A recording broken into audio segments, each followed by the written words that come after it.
let's examine some of these exercises that we have for this notebook.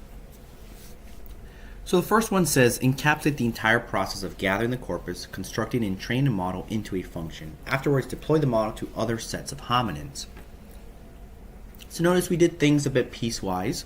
We had a function that gathered the corpus, we went and constructed their labels, but it'd be nice if we can encapsulate that into a function. And let's consider what we want this function to do. We want this function, we want to pass to this function things like, what are the hominins we're trying to classify? In other words, in this example we saw, we have Python the animal and Python the programming language.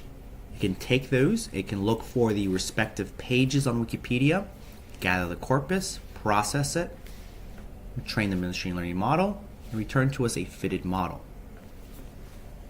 So I have a very nice interface where you can go ahead and say return, we say get classifier, and we can pass, let's say, something like Python, maybe animal, and language, and from there it knows what to do. So let's start working on this. So let's go back to see how we gathered our corpus. So we did this outside of a function. So we got the animal sentences, the language sentences, and we combined it. Let's do this all. Let's see if we can do this all in one step in one function. So what other homonyms should we go ahead and use and investigate? In other words, we looked at Python the programming language and Python the animal. Is there something else we should go ahead and use? Perhaps something that's interesting. One that I thought about is, how about Amazon? When I said Amazon, what was your first thought? Did you think of the rainforest, or did you think of the company? Or maybe perhaps you thought of the Amazons in Greek mythology. So yeah, in this situation, if we use the word Amazon, there could be multiple things we're referring to. The company, the rainforest, or the race of women in Greek mythology. So in that situation, we no longer have a binary classification. We have a multi-class, 3 classes here.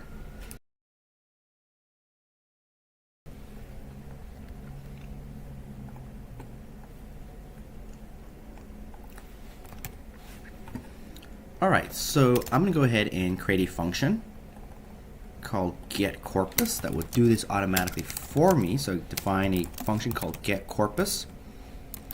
I'm going to pass it a variable called words. So let's consider what we need to get our corpus.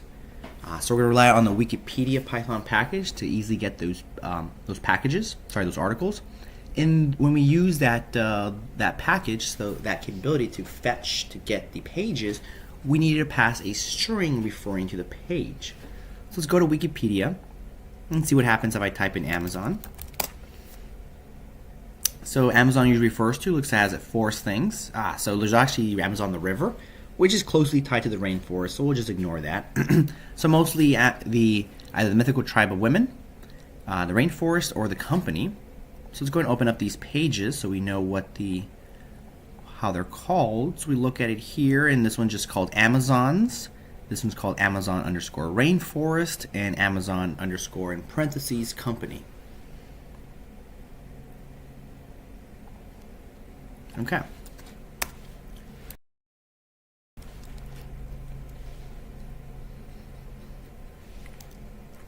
So what we can go ahead and do is let's create a dictionary. I'm going to call this dictionary words. This dictionary is going to have, let's say, Greek. So this is the label we're going to use for the articles for, let's say, Amazons. So Amazons. And let's say rainforest.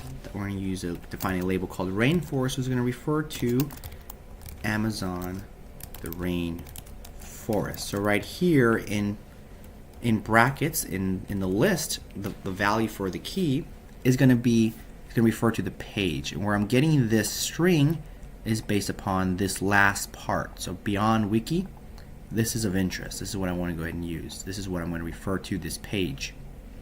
This is what the package needs.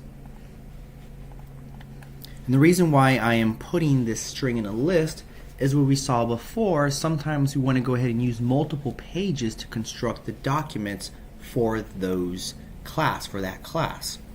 Remember, we understood that with Python the animal, those documents, that page wasn't very long, so we used 2 pages. We used ball Python, I believe, and reticulated Python, 2 different Wikipedia pages, articles, to construct all the documents for that class.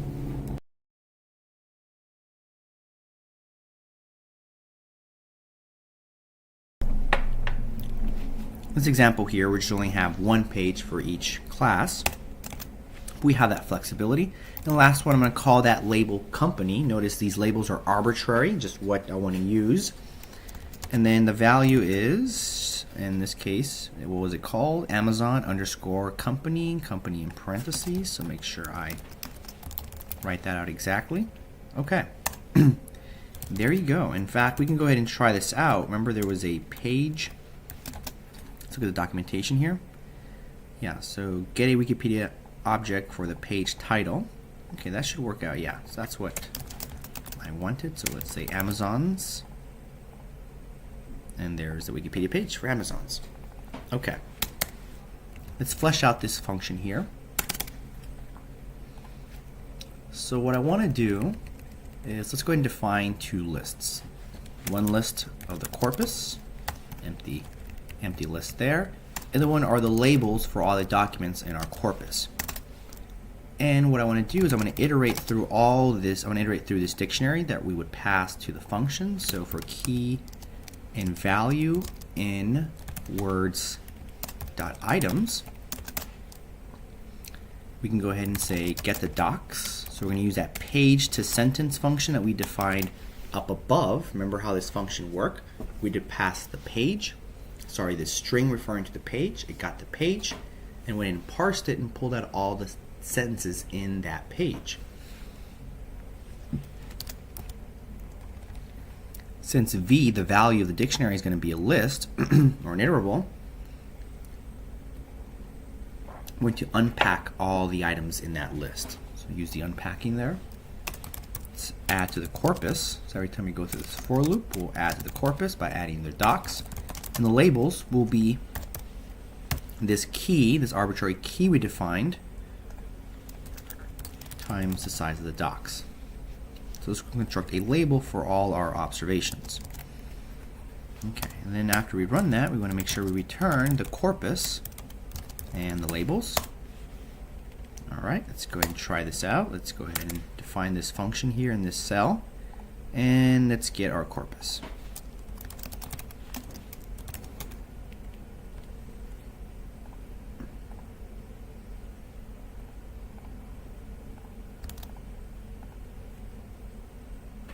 Might take a while because that's to gather all the resources. Okay. Perhaps it was better if I just unpack the result, corpus and labels.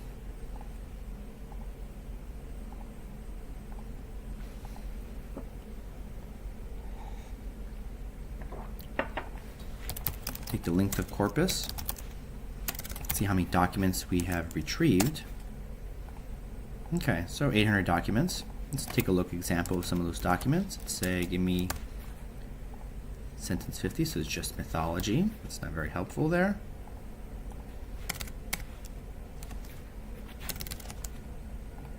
Okay, later he says establish a little way beyond. Okay, so this is referring to Amazons, the tribe of women.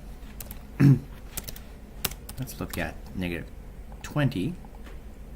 Civil rights group concern lead to expansion of surveillance and prone to abuse. So this is referring to Amazon, the company.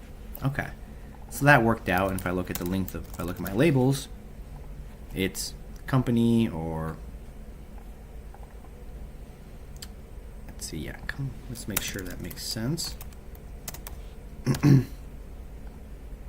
They're all company for some reason.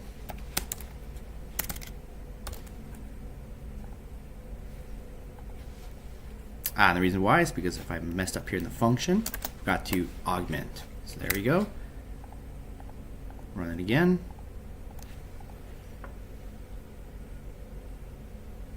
So the last document should be for the company, and the first set of them should be for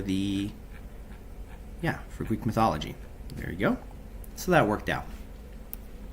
So you can see this will be the first step in trying to encapsulate the entire process. So you can have something just say, get my classifier. We can pass something like this. Go ahead and do all this nicely for us automatically, return to us our classifier. We'll go into the rest we do there, but it's pretty straightforward. Let's go and focus on the next question here. So the next question says, measure the model's improvements by stripping out things such as the use of stopwords, lemmatization. Perhaps you can incorporate model additions, parameters to previously mentioned functions. What model additions increases the performance the most? So so this whole thing is we want to consider, how much does stopwords, including stopwords, help out? How much does including lemmatization helps out? So let's go ahead and consider this next.